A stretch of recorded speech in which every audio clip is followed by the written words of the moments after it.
Manchester City are in a crisis. They are in a deep, deep crisis, and things are looking very, very bleak for them and for Pep Guardiola. Guys, welcome back to the channel. If you're new here, make sure to like, make sure to subscribe, and make sure to leave comments underneath the video about what you think of the crisis of Manchester City.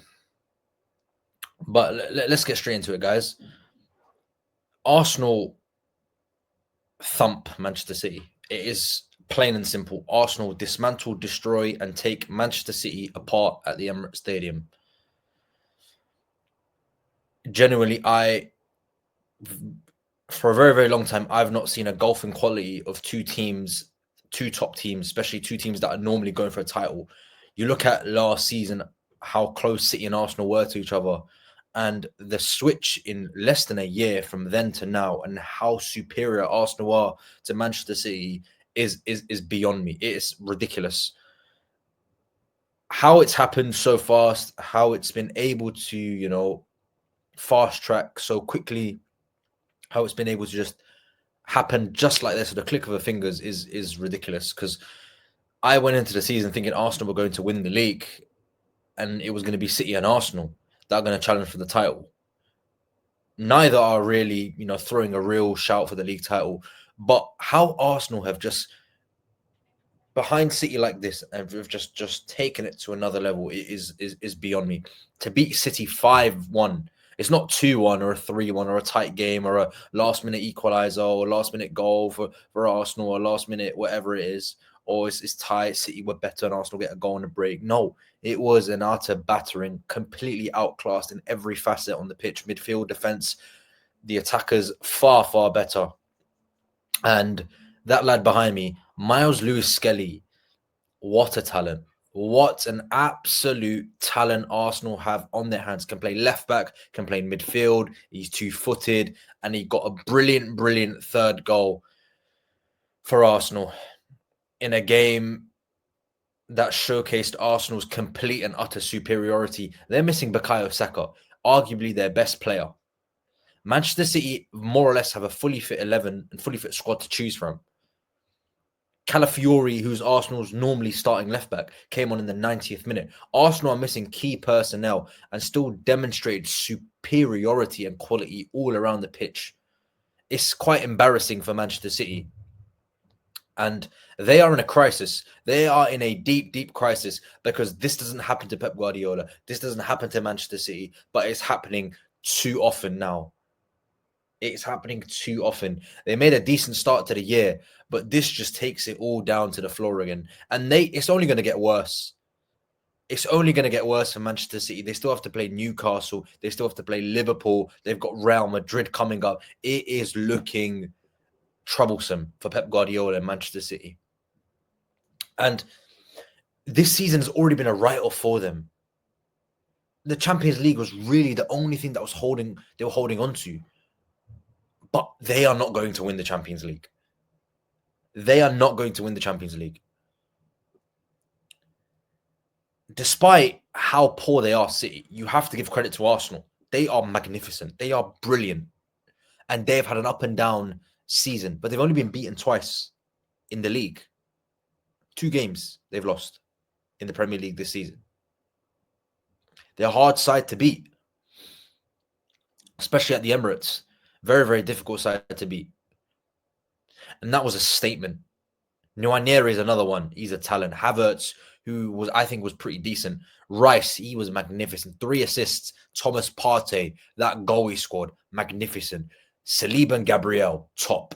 The whole scenario of what we're dealing with here is Manchester City are not as good as people make up to be. And it's become clear this season because I thought they weren't great last season and they were just able to, win the title because of the experience and the drop-off from Liverpool. That's ultimately why they won the league. And Arsenal obviously lost at home to Villa. If Arsenal won that game, they would have won the title. It's little facets like this. City are not a good side. They are not. And that's been demonstrated fully and it's been exposed this season. They are a live subject and they have been torn apart, ripped apart, lungs, heart, anything that you want. It's all on the table, Manchester City. It's all on the table for them. And you can see how badly they are playing, because I thought they'd start going on a run now. Obviously, they went 1-0 down to Chelsea last week, and I thought, you know what, they're going to turn it around, City, and they did. They won 3-1, and I thought this was the boost for them. They obviously beat Club Brugge coming from behind, and I thought, yeah, they're on a run here. Arsenal, you don't want to play City when they're in a groove, but it's just been ripped apart. That blue sheet of Manchester City has been ripped apart. What do they do? Because this is getting really, really embarrassing for them, and Arsenal exploited everything wrong with Manchester City with their own brilliance. Arsenal, the press, the way they won the ball back so high. They scored in the first minute, Odegaard, by the way. Arsenal scored in the first minute, Martin Odegaard. So it wasn't just like it wasn't just like, oh, from 20th minute they were dominating, or 50. They dominated from the beginning. They led from the beginning till the end. And City got an equaliser with Haaland, and I thought that would be a little switch in the match. No. 30 seconds later, Thomas Partey puts a rocket into the back of the net. Then, like I said, you got that lad behind me, Myers Lewis-Skelly, cuts in onto his right foot and puts the ball in. Maybe Ortega should be doing better there. It's just magnificent.